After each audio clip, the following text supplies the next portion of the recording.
Hi, I'm Mike, And I'm Aaron, and you're listening to Thought Fuzz. the only podcast hosted by Mike and Aaron, where we debate the big ideas behind the big issues you're debating today. This week, we're discussing... Do we live in separate realities?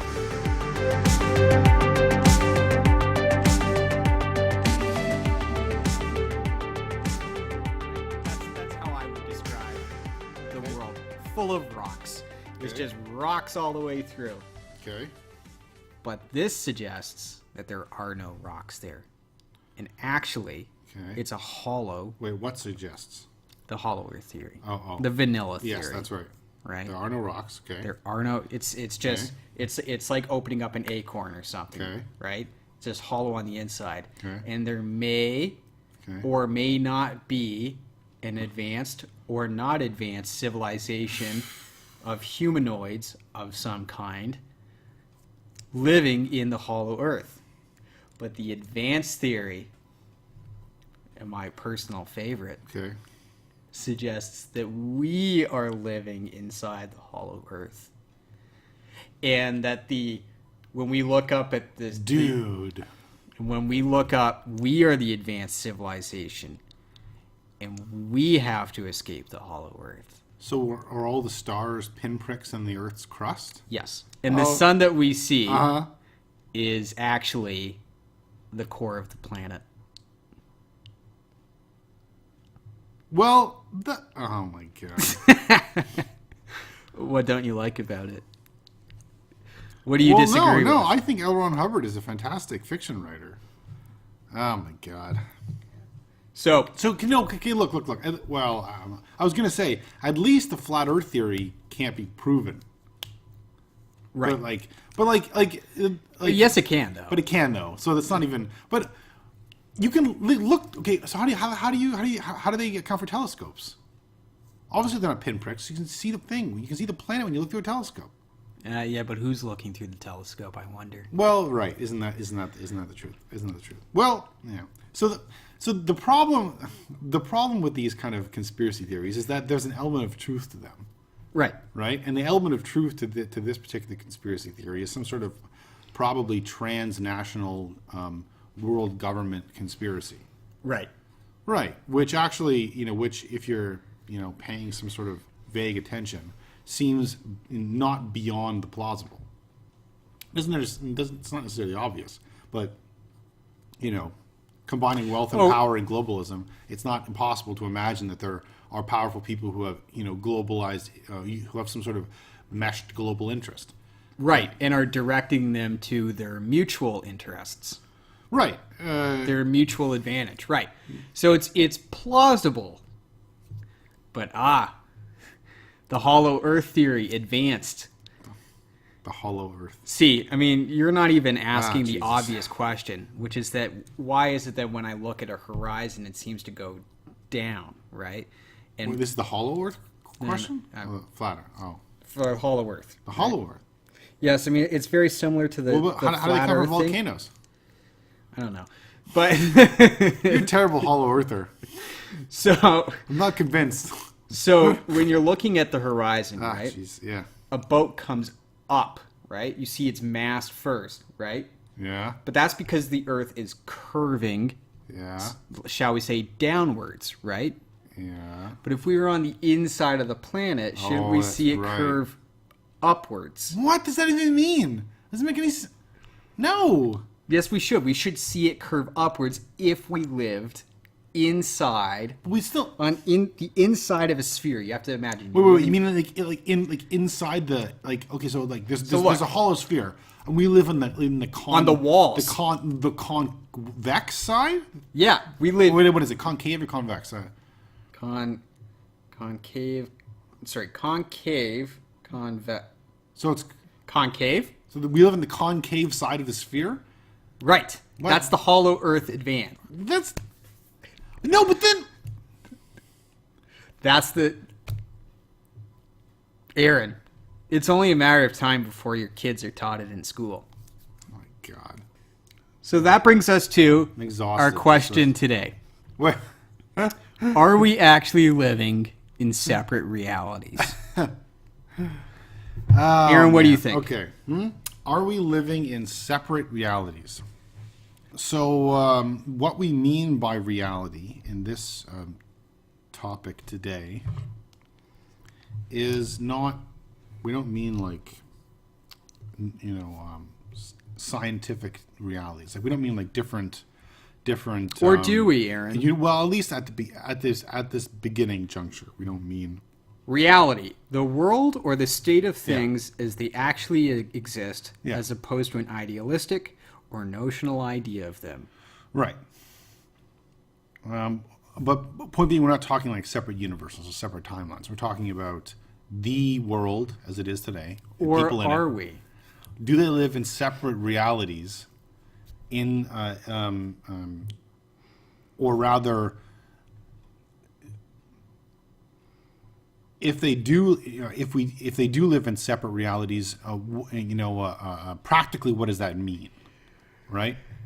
So, anyways, that's what we're going to be talking about today, and this topic is precipitated by a lot of things that have come up in our sort of cultural and political conversations in the last several years. One of which being Donald Trump's use of the term fake news, which has now become wildly popular and has entered into the sort of I think mainstream cultural parlance as it's jumped the fringe and dived right into the center of the discussion. Yeah, and it's used in a lot of different ways for a lot of different reasons, but it's the notion that the news that's being offered as some kind of objective state of affairs is not in fact objective or the state of affairs whatsoever. Yeah, even representative of the state of affairs. So there's fake news, and also there's a little sort of obscure internet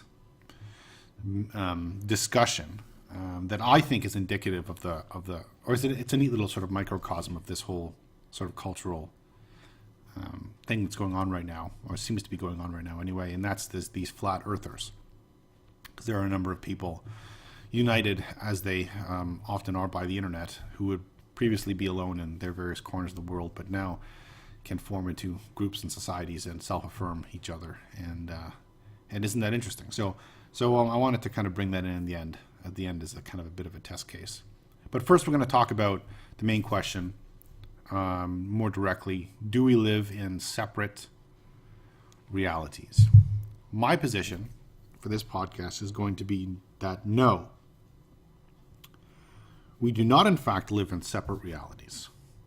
And everyone, all of us around the world, we live in the same, demonstrably the same reality. And the reason why and the reason why many of us perceive or feel or think that we do in fact live in separate realities is because of a critical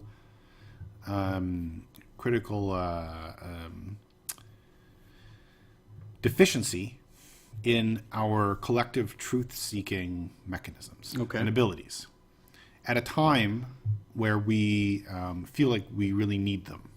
Right. And the fact that they're not working for us leads us to some fairly intuitive conclusions, which are not in fact the case, and one of them being that there are a whole bunch of different separate and siloed realities around the world that are made up by different groups of people, both ideological and sociological, and that causes conflict and discussion amongst us. So that's going to be my position, that no, we're all in the same reality, and we've always been in the same reality, and a contentious one indeed. Yes, indeed. But Mike, apparently you disagree with me. I contend, for the purposes of this podcast, that we do in fact live in separate realities. Reality, to the extent that one can be identified, the one reality can be identified, must necessarily be so innately complex that no one person anyways, has the capacity to understand it in its totality. Okay. And therefore, it is reasonable to assume that in fact multiple realities exist. Okay, but I'm not sure that second part follows from the first part. So if by multiple realities you mean that the elephant parable, you know the elephant parable? Right. So for those of you who don't know the elephant parable, there are Three blind men in a room. Yeah, or whatever, 3 blind monks and whatever, and they're each touching a different part of the elephant. And someone asks, what are you touching? What is the elephant? And the guy touching the trunk says the elephant's like a snake. The guy touching the leg says it's like a pillar or something. And the guy touching the, I don't know, whatever, ear thinks it's like a sail or whatever, right? But the point being that they're imprisoned by their experience, and they can only see one part of what is, unbeknownst to them, connected whole. My thoughts exactly. Well, thanks again for listening to our podcast. We'll catch you next week. You're wrong. No, okay. So so that is what you mean by separate realities? Correct. Okay.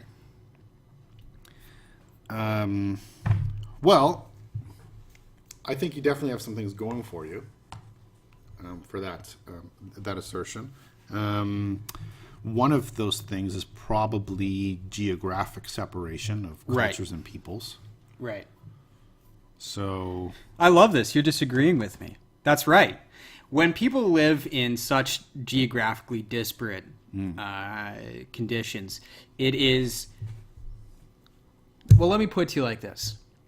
It's very easy if you live in Silicon Valley to think that the electric car that you're designing for everybody to drive, or to be a self-driving electric car, if it can perform well in Southern California, it can perform well anywhere. As it turns out, that's probably not the case. If you live in rural Russia, I imagine a little car about, that looks about the size of a Volkswagen Jetta, probably not going to do well. It is not Russian car. Right. Cannot fit tank in trunk. Exactly. It your Honda Fit is not going to perform well in February in Moscow. Okay? It's no good. No good. It is not good. But your vision of the world, to some degree or another, intentionally or otherwise, may well be informed by you living in a moderate climate in one of the wealthiest states in the world, right? In one of the best times to be in that place. And so trying to explain to somebody who lives elsewhere that you're, or trying to design for somebody who lives elsewhere without properly taking into account the ways in which that person lives and the environment in which they live, so far as you know, it's not a factor. If that makes any sense. Right. So you're saying that the person in Silicon Valley is not thinking about the person in Southern Sudan when they're designing their car, and the farmer in Southern Sudan who is fighting off famine is not thinking about the electric car initiative in Silicon Valley. Correct. Which seems reasonable, as far as it goes. But on the other hand, hasn't geographic reality been penetrated, or geographic separation been penetrated a great deal by international communications, and specifically the internet? No. There is a siloing effect that occurs with the internet that we're only starting to understand. The internet, the way that we think about it anyways, it ought to be an internet, it ought to be an information superhighway, right? That's the way it was sort of pitched to the public in the 1990s. And you mean it ought to be in a way that it isn't now? Correct. Right? Interesting. Right. The Facebook Russian bot ads, for example, are less a problem, arguably, of the Russians investing in Facebook ads and more in the algorithm Facebook uses to constantly find more of the things that you like and fewer of the things that you don't like, so that your news feed, as it were, reflects only the things that you like, or the things that you're interested in, the things that you agree with. And it's not just Facebook that does this, it's Google that does this. Your search results work on a similar platform. Amazon works on a similar platform. where when you buy one thing, it shows you a bunch of other things that you can buy. Spotify, you listen to one type of music, it'll give you more types of music. In point of fact, businesses that work on the internet don't work by giving you a smorgasbord of options. They work by helping you through that choice paralysis that might otherwise emerge. Choice paralysis here being basically a concept that when you give people too many options, Right. rather than making a choice and being informed about it, they become in fact less informed about it and make poorer choices for themselves. Companies exist now on the internet to get you around choice paralysis. Everybody, I think, has been on Wikipedia and has fallen down a Wikipedia rabbit hole. You click on Uruguay, and soon you click on South America, and then you click on Simone de Bolivar, and then you click on Napoleon, and then you click on France and the French Revolution. You just keep going back, and 45 minutes later... until you get to Hitler. Until you get to Hitler. Because what's the law that all internet... All Wikipedia links get to Hitler. Yeah, no, but there's like a in law. like 6 links. Is it Godwin's law? No, Godwin's law is different. Godwin's law is all internet arguments. Yeah, well, that's what I'm trying... Yeah, okay, but that all is the internet law. Arguments end up involving Hitler. Yeah. Yeah. Just like this one.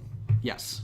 But that was a bit meta for our purposes. But anyways, okay. So you think, including this argument, as it just turns out.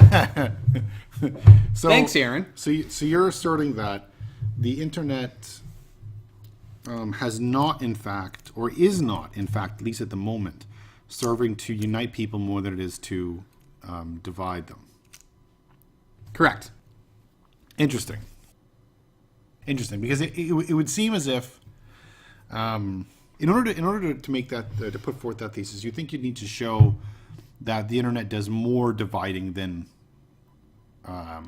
And where am I going to get that evidence? Well, all right. What could possibly lead us to believe that the internet has done more to divide people than bring them together? Now, hold on, Aaron. The internet has brought a lot of people together. That's absolutely true. You can think of sites like Tinder or Uber or Lyft or Uber Eats or anything like that, right? Some bring you food, others not so much, not necessarily food. But all of these things work off of geographic limitations. To a certain extent, I suppose. Right? I could swipe right on somebody living in Dublin, but if I'm not in Dublin, if I'm in Toronto, it doesn't really do me any good. But on the contrary, you see, you could very easily get to Dublin.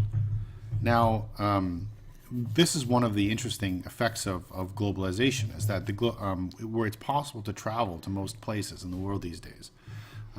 Certainly if you have the money to do so, which not everybody does, of course. But at least it's at least theoretically possible to travel without too much effort into most, I think, to most places in the world in a way that we've never been able to do so before. That humans have never been able to do so before. And it's also possible to interact with economically more places in the world than we've ever been able to before. For example, I was just hearing regarding the current Brexit turmoil in Britain. I was just hearing some British politicians argue that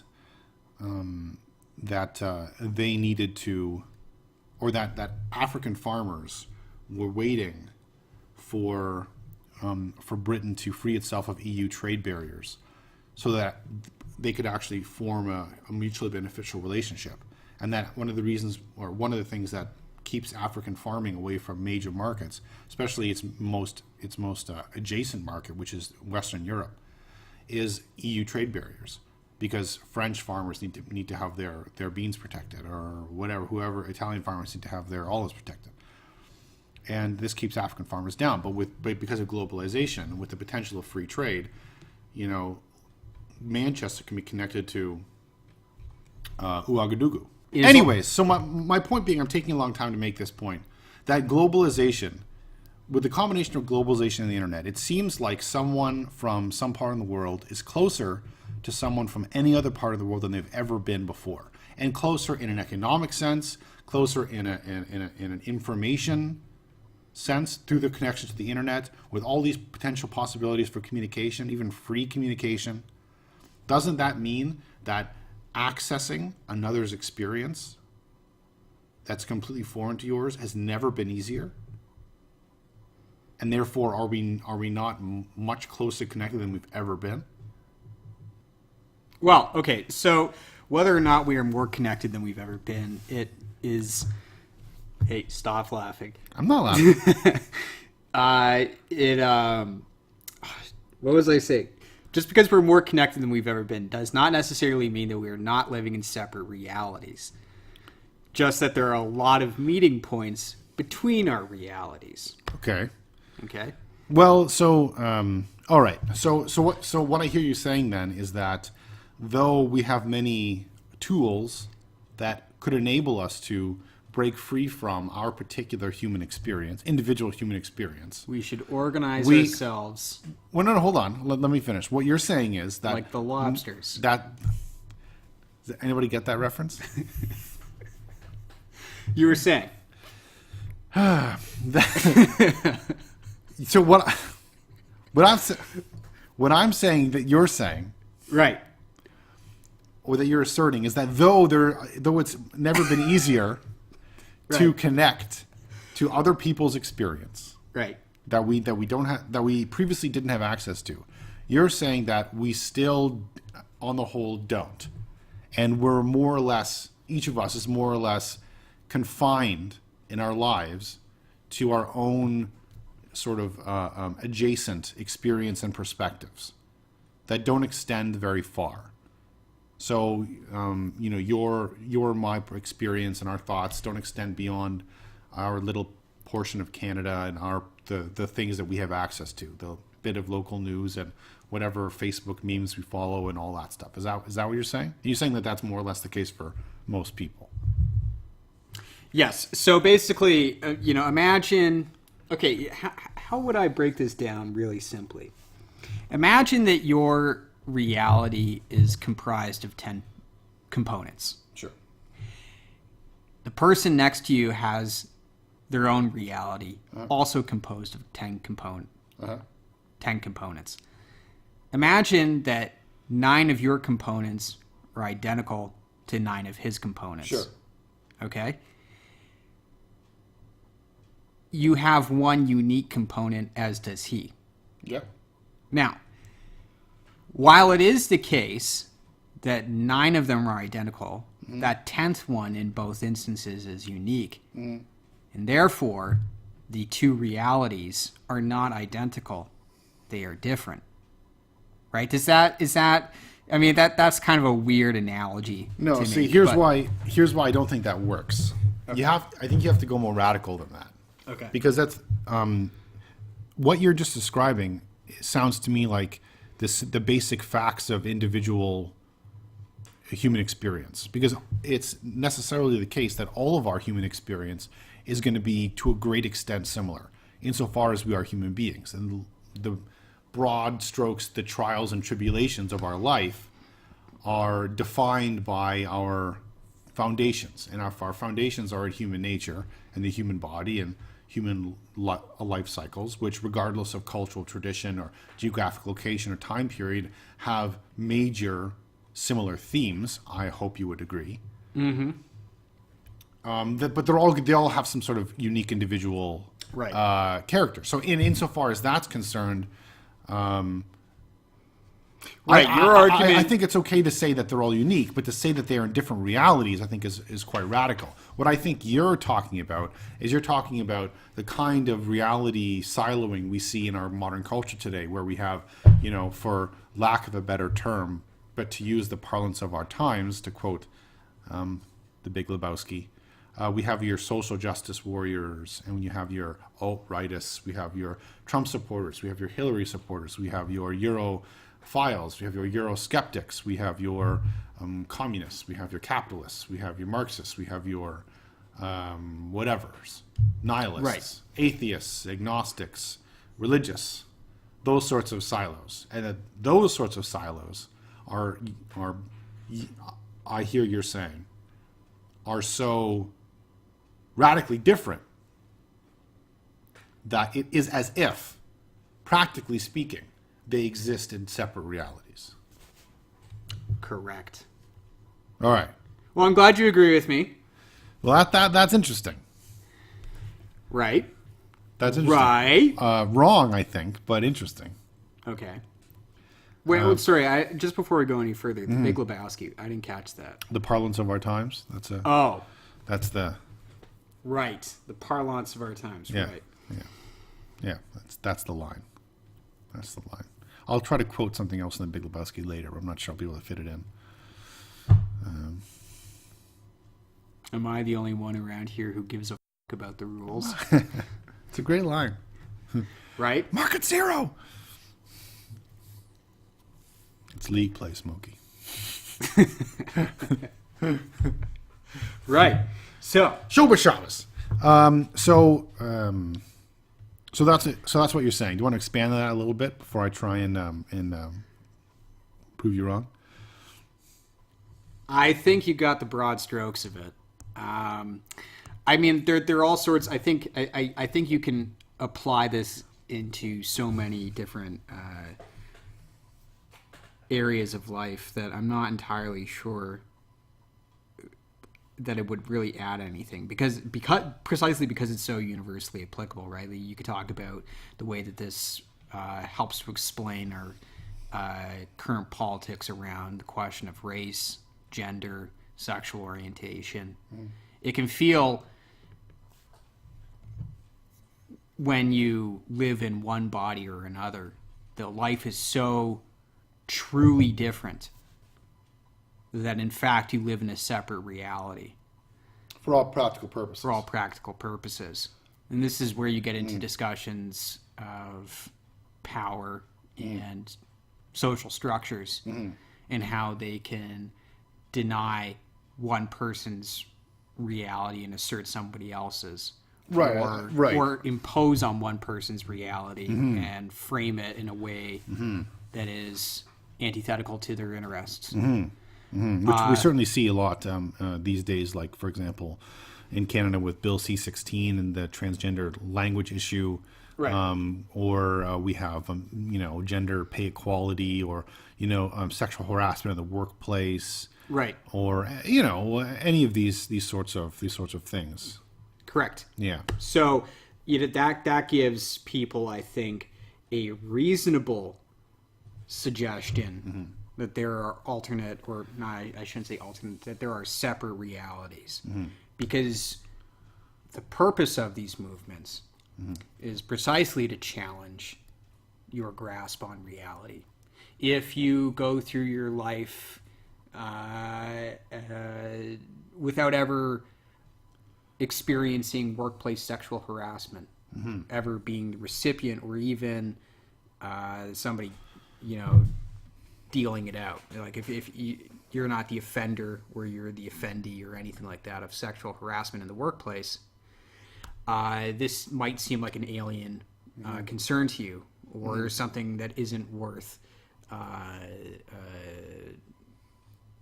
isn't worth the protest.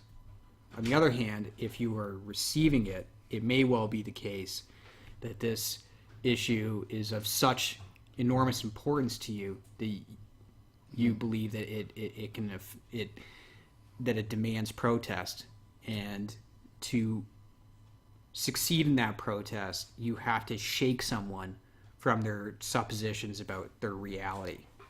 Now, I suppose that would lead us to the next question being, well, doesn't that just mean that there's only one reality and you're trying to convince that person of that one reality? That your problems in life or the injustices that you have experienced are not belonging to a separate reality. They're belonging to one reality that you need to be more aware of. Right. You need to expand your knowledge of that one reality as opposed to putting yourself into it. See, now I just realized my point is... Well, see, you're anticipating my objection. So right. Before you rob it of all its power, let me quickly bring up my objection. But I'm going to start a little in a little obtuse way. What's the difference between the internet and a library? I don't know, Aaron. What is the difference between the internet and a library? So let's see. The answer to that riddle is 3/4 and a nickel. I don't know. Sounds like a riddle, doesn't it? Difference between a raven and a writing desk or something. What's the difference between a raven and a writing? I don't know, but that's a famous riddle. I should know that. That's really? Yeah, I don't know. But you keep going. No. I'll put your phone down because you're not going to listen to me because the phone's more interesting. Right, because my reality... Yeah, that's right. That's right. In my reality... So the different from your reality. Because you and I live in different reality. I would suggest that, first of all, the temptation to live within our immediate experience is always the same to everyone, every human being at all time. Right. And that nothing in the modern world has changed that, except to make it easier for us to not to expand our own experience.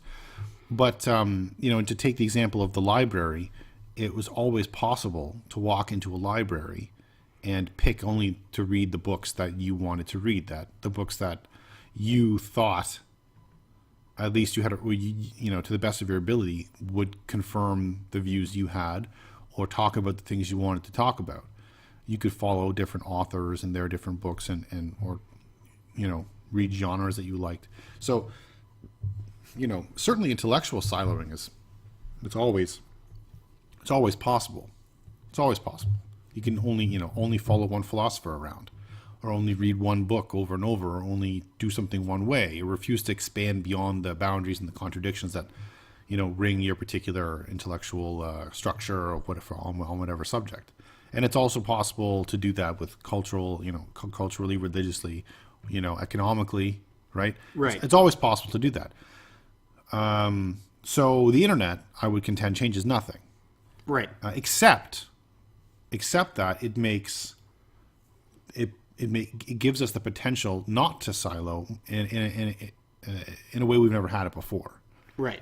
In order to seek the experience of someone, say, from Mongolia, all I have to do is make a couple Googles and clicks.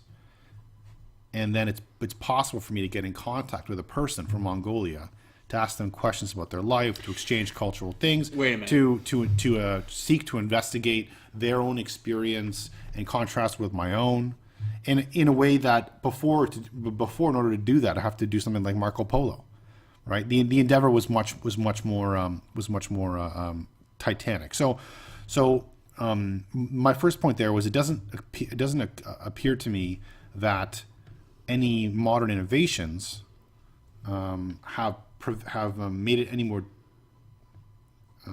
have inhibited us from breaking free from our immediate experience, and actually, in actual fact, quite the opposite. Okay. Now, Right. Before we go any further, Yeah. the point about Googling somebody's experience in Mongolia. No, I said to get in contact with someone. I didn't say to Wikipedia it or something like that. Well, it raises an interesting question, doesn't it? Which is that regardless of whether or not you're using the internet or hopping on a boat in Renaissance Italy and going over to the court of Kublai Khan, okay? Mm-hmm. It still has to be you that experiences it. Well, unfortunately, that's where we're bound. Right. Still bound as human beings, yes. Right. Yeah. So I don't want to be that, I'm going to be that guy. Oh, go ahead. I'm going to go full solipsism on this one and just contend that being as you are the only receptor of reality for you, in fact, you have no way of verifying whether or not this reality applies to anyone else. Well, I would hope. Sorry, that was the atom bomb. That was the... No, well, I think we can, if you'll forgive me, I think we can dismiss that rather quickly because we have the gift of, human beings have the gift of mutual communication. Right. So I think it's, at least at a practical level, which is where we're talking about, intellectual theory is another matter. And the solipsistic argument, has more or less force depending on what intellectual inquiry you're applying it to. For example, epistemically, it has quite a lot of force. It's actually one of the principal arguments or the principal problems in epistemology is how do we know that we know things, right? But with respect to basic human experience, our need for water, our need for love and shelter and all those sorts of things, we can, I think, fairly effectively confirm the universality of those needs through basic human communication that everyone can have access to. So, so in response to the solipsistic question, my response is that at least the basic foundations of our human experience are rather simply proven and communicated. So at least we're safe from that kind of epistemic or that kind of like a fundamental aporia, right? We don't have to worry about that in that way. And because we're talking about experience here, right? Right. So, what is it like to be a person in Mongolia? What do I know? Well, I can at least through modern technology and through globalized travel and whatnot, I can actually not only contact a person from Mongolia and investigate, or more than one person, and I could also go there. I could see video from there. I could read about it from people who have been there, who are born from there, people who have been there who aren't born from there. And collect, all the sorts of things in an attempt to understand experience, and that is within my power, in a way that I think it's never been before. So, just on that point, I think I think I made a fairly strong point there. But that there remains the other part of the problem, which is your assertion, and it seems fairly obvious and factual that there is radical siloing in Western society right now. Right. Right, and I can't deny that. There certainly seems to be. Right. Certainly seems to be. So the question is why, right? Is it because that our aside from aside from what we already covered earlier, that there's algorithmic reasons for this. Right. But is it the case that they actually are in separate realities? Or is there something else going on here? So I contend, like I said at the beginning, that the principal reason for this siloing is a failure in our basic truth-seeking tools. Right. So, one of the things that Socrates was famous for, right, to take a very well-used example, was traveling around, right? Engaging people in discussions, talking to people, and asking them questions. And this also precipitates what becomes known as a Socratic method, which is a method of arguing with someone and actively arguing with someone, mostly by asking them questions. And granted, they're intelligent questions and oftentimes leading questions to try and bring the person to a premise which contradicts to a conclusion which contradicts their premise and things like that. As a side note, most people hate you if you do this to them because it's unpleasant. And I know that through personal experience. But nonetheless, Socrates is an example of this, of an active, an attitude of life that actively resists the siloing of his own experience, intellectual and practical. Right. And at a time when the cost of such a thing seemed quite high.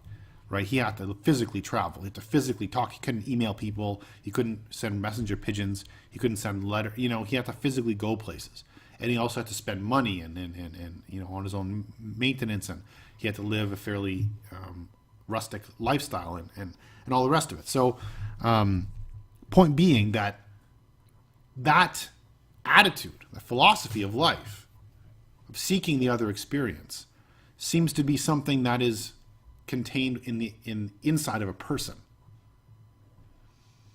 And the tools around them can be used to facilitate that attitude or to bury that attitude. And it seems to me that part of the major reason for the siloing in our society is a conscious or unconscious rejection of that attitude, or rejection of the need to, the responsibility to constantly break free from the bounds of one's immediate experience, through which or into which, and I agree with you, every human being is automatically imprisoned. Right. Just by virtue of being someone in the world, right? Because you're geographically located, you're temporarily located, right? You can't help that, right? You can't help the circumstances of your birth. You also can't help, largely speaking, the circumstances of your economic foundation in life, up until the point where you're able to, determine your economic direction yourself through your own power. So there's lots of things you can't control, but it seems like one of the things you can control fundamentally is your attitude towards the boundaries of your experience. And the first thing that you would do to break those things is by trying to put yourself in somebody else's shoes. Mm-hmm. And try to consider contradictory arguments to yours. Try to consider contradictory perspectives. What if I've lived my perspective, my life for, let's just say I'm a late high school student for 18 years. I've lived on this earth, and I've always lived in a landlocked city. Like, I'm from Kitchener, Ontario. Right. There's some rivers, etc. But there's no, you're not near any lakes really. Nothing substantial. You're not near the ocean. What would it be like if I lived on an island in the middle of the Pacific Ocean? Right?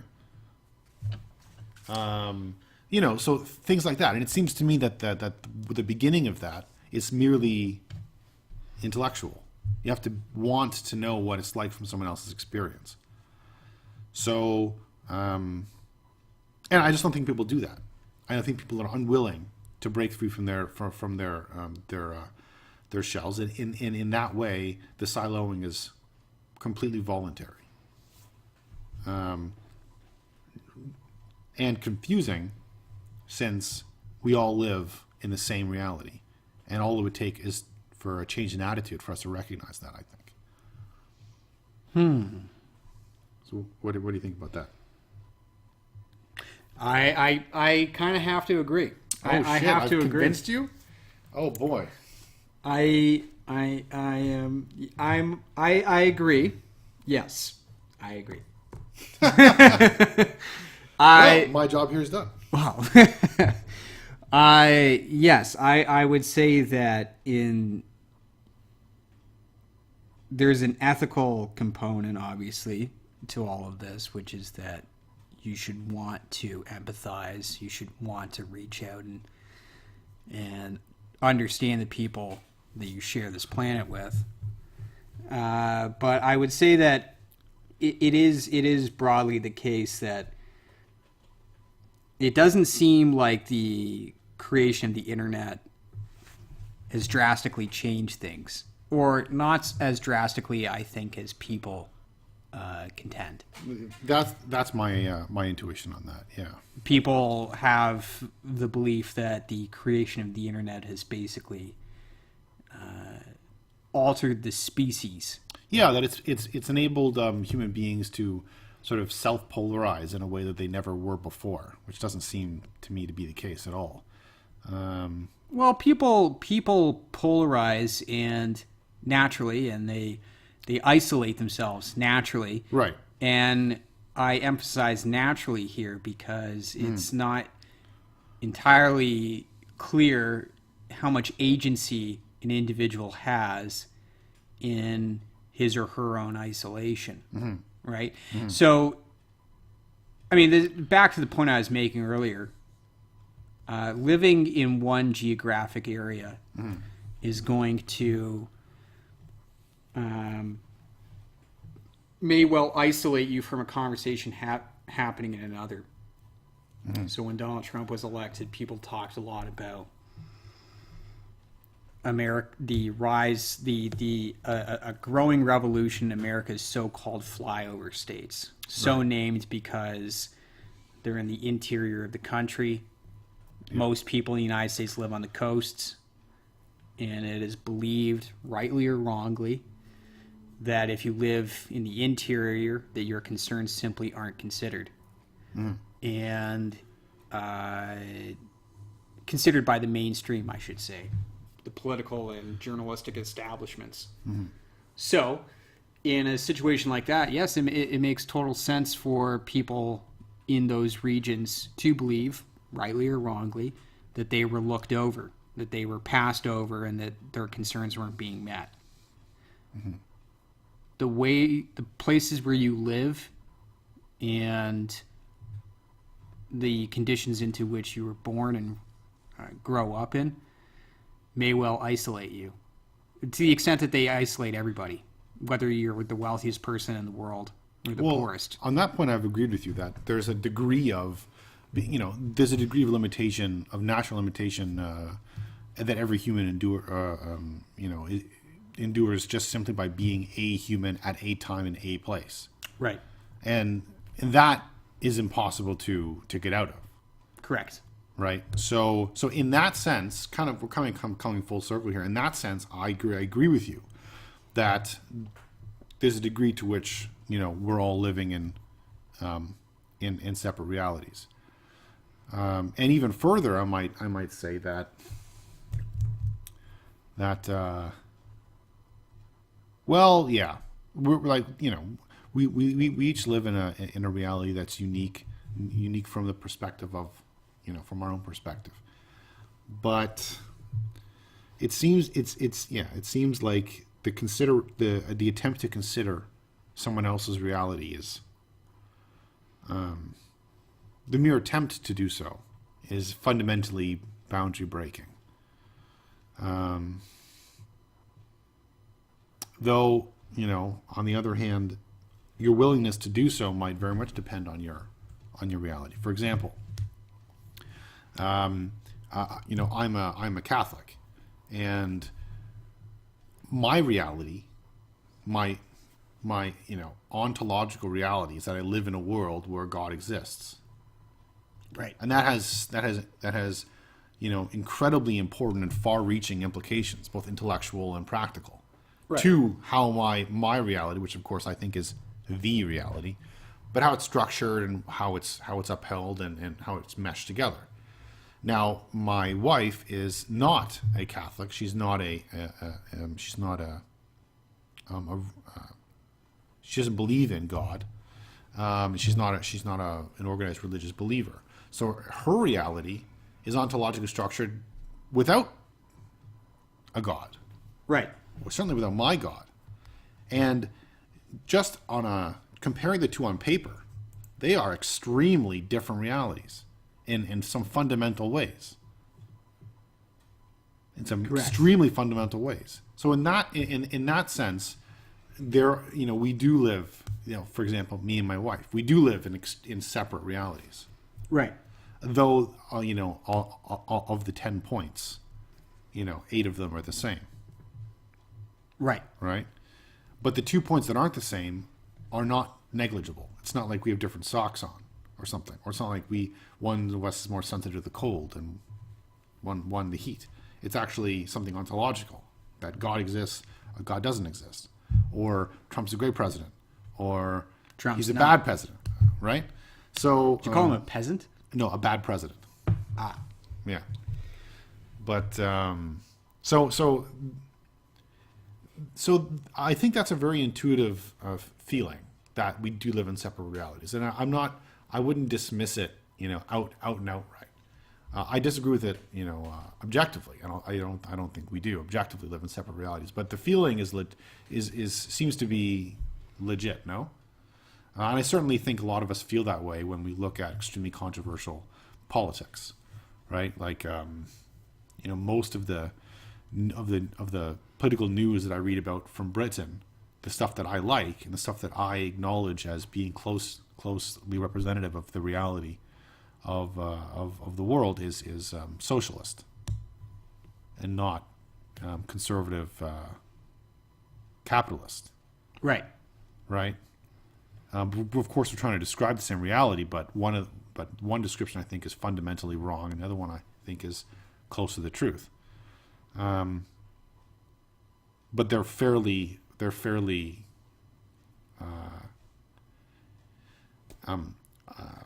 separate. Like they don't really mesh together very well. Right. They're fairly opposed to each other. So isn't that interesting? Right. And this is, and I'm saying this as a person who, to the extent that they can, tries to, consider things from someone else's point of view, and expand my prejudices and my experience beyond the shell of my own life. But I am limited as a human being in my ability to do so. So maybe it's the case that I can't really do it effectively enough to actually penetrate someone else's reality. Right. Maybe I think I'm doing this, or maybe I do this, but ultimately it's in such a sort of a paltry way that the new realities I think I'm engaging in, I'm really only engaging in them in the most surface level. I had a conversation with a short story. I had a conversation with a student who was fleeing the Syrian rebels while they were taking over Syria when the wars first started, and he left Homs, which is in the south, to Aleppo in the north because he was trying to get to the airport to fly out. Right. And anyways, he was fleeing. Yeah, and no, he was fleeing ISIS. He was fleeing ISIS. Yes. And ISIS was taking over checkpoints right behind him. Yeah. And the Free Syrian Army was controlling some, and the Syrian government was controlling some. Anyways, and a couple times, shortly after he'd leave the checkpoint would get bombed. Right? It was that close, right? And so I talked to him about this and about how, he almost got pulled out of his father almost got pulled out of the car at one point, and his mother refused to let him get pulled out because they knew that if father was pulled out, then he'd be dead because he's a man of fighting age. They're Christians though. So, but they killed a lot of Christians. They killed a lot of Christians over there. Right now, and at one time, this guy was also almost pulled from the car. So I was having this conversation with him, and I was actually talking to a real Syrian who was part of the real civil war, and he had real experiences. And I was getting this feeling that I was like actually getting some piece of the experience, that in a way that I wasn't able to act. I was actually talking to the person who was there, right? And wow, isn't that cool? Isn't that neat? Right? That's a reality that I was actually able to access. And so then I went home and I told my family about it. And the way I told my family about it, I was talking about it like I was there, right? But the reality, but the fact is that I wasn't there. And all I heard about it was secondhand from this guy. And he was in the car while he was driving away from the checkpoints that were being shelled by ISIS. I was in Canada. So how much of that experience do I really get to know? How much of it do I really get to say that I kind of internalized, right? Can I now say that I have some, element of the Syrian experience of the Civil War that I didn't before? Does that little conversation qualify me in any way to talk about the Syrian Civil War than before? Or does it just mean that to me? And is it sort of negligible in the long run? I don't know. Right. Yeah. That's the moral component that I think is for another discussion. Right.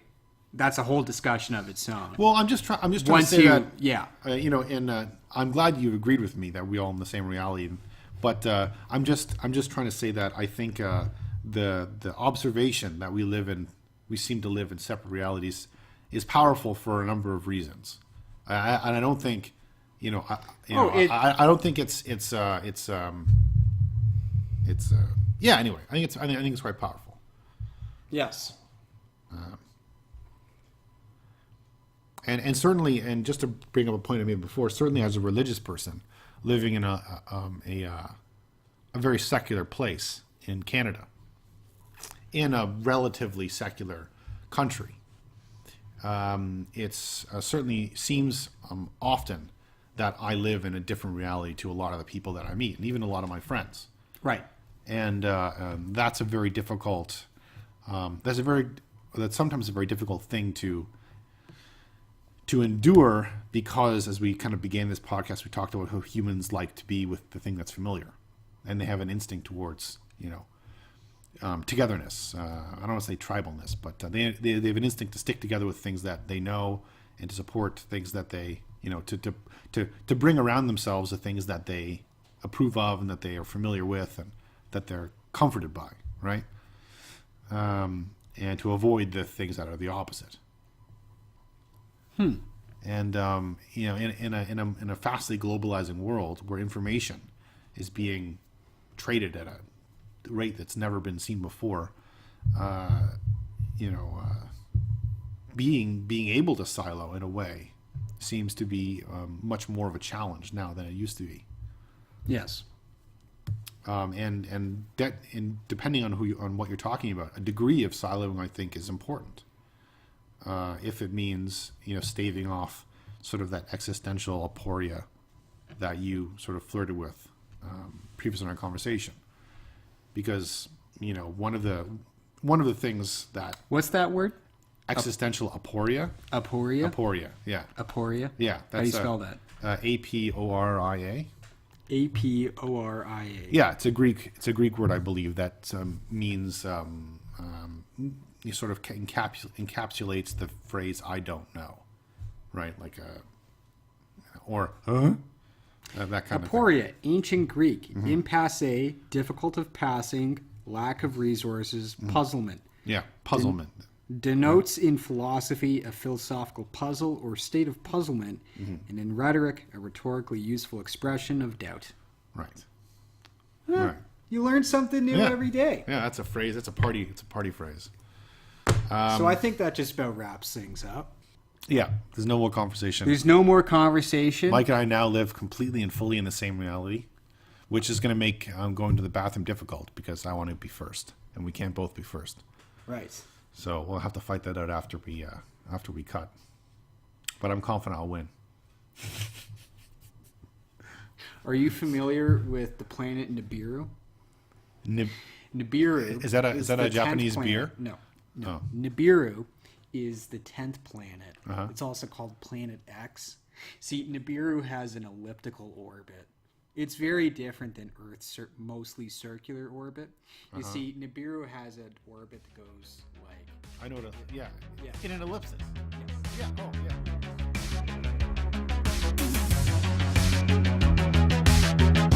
Hi, I'm Mike. The other guy's Aaron. And you've been listening to Thought Fuzz. If you like the show, tell your friends.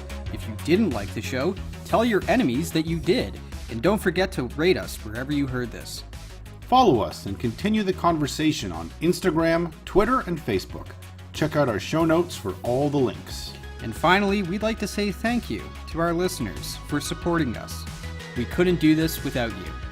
Until next time, keep it fuzzy.